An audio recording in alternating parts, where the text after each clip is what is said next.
কৃষকদের ডাকা দিল্লি চলো কর্মসূচিকে ঘিরে আবারও উত্তাল ভারত। আজ স্থানীয় সময় দুপুর থেকে শম্ভু সীমান্ত থেকে শুরু করে দিল্লির পার্লামেন্ট ভবনের দিকে পদযাত্রা।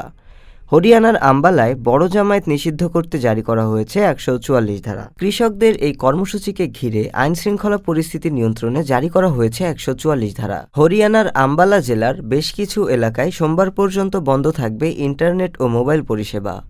সীমান্তে মোতায়েন করা হয়েছে অতিরিক্ত আইনশৃঙ্খলা বাহিনী। কৃষকদের এই আন্দোলনের নেতৃত্ব দিচ্ছে সংযুক্ত কিষাণ মোর্চা। ফসলের জন্য ন্যূনতম মূল্য এমএসপি নির্ধারণের দাবি তাদের।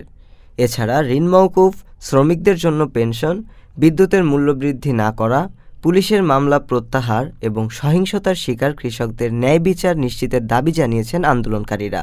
এর আগে প্রথম পদযাত্রায় গেল সোমবার উত্তরপ্রদেশের কৃষকরা দিল্লির দিকে পদযাত্রা করার চেষ্টা করেন, যদিও তাদের নয়ডাতেই থামিয়ে দেওয়া হয়।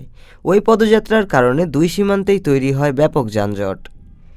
ডেস্ক রিপোর্ট, আজ বার্তা, ঢাকা।